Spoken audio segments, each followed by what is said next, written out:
అందరికీ నమస్కారం అండి. ముందుగా మన యూట్యూబ్ ఛానల్‌కు స్వాగతం. ఈ వీడియోలో మనం కార్తీక పురాణం యొక్క 29వ అధ్యాయం గురించి తెలుసుకుందాం. అంబీరస దుర్వాస సంభాషణం.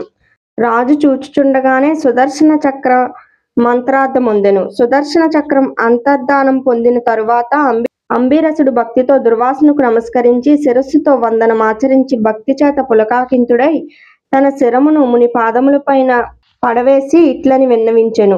బ్రాహ్మణోత్తమ, నేను మహాపాపిని, పాపమునందు మునిగి ఉండి కష్టించుచున్నాను. కాబట్టి గృహస్థుడైన నా ఇంటిలో అన్నమును భుజించి నన్ను ఉద్ధరించుము. నీవు నా యందు దయుంచి తిరిగి నా ఇంటికి వచ్చి నన్ను రక్షించితివి. 3 లోకములకు భయం కలిగించి నీకు భయమెక్కడిది? భయమను మెషుతో నన్ను రక్షించుటకు తిరిగి నా ఇంటికి వచ్చితివి. నీవు తిరిగి వచ్చుట చేత నేను బ్రతికితిని. నాకు పరలోకము సిద్ధించును. కాబట్టి త్వద్దర్శన దానముతో నాకు భయదానము, దానితో ప్రాణదానము, దానితో పరలోక దానము సంభవించినవి.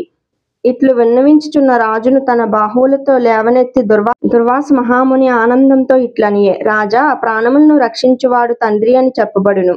ఇప్పుడు నీ చేత నా ప్రాణములు రక్షించబడినవి కనుక నాకు తండ్రివి నీవే.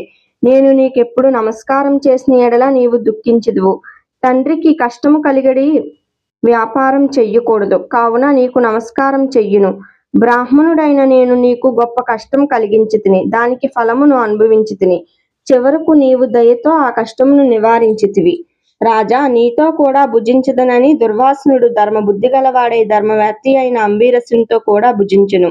సాక్షాత్ శివరూపుడైన దుర్వాసునుడు విష్ణు భక్తిని యొక్క మహత్యమును పరీక్షించకోరి వచ్చి ఇట్లని పరీక్షించి సంతోషించి ఆజ్ఞాపితుడై స్వాశ్రామమునకు వెళ్ళెను.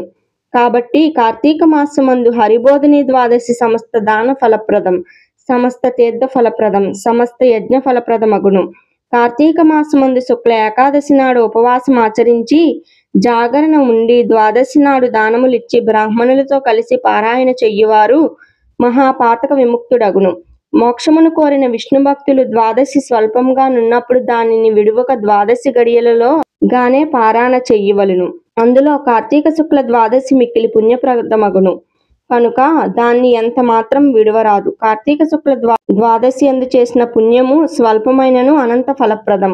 ఈ పుణ్య కథను వినువారు పాప విముక్తులై పుత్ర పౌత్ర సమేతులై అనేక భోగములను అనుభవించి అంతమందు పరమ పదము పొందుదురు. కార్తీక పురాణం 29వ అధ్యాయం సమాప్తం. తరువాత వీడియోలో మనం కార్తీక పురాణం యొక్క 30వ అధ్యాయం గురించి తెలుసుకుందాం. ధన్యవాదములు.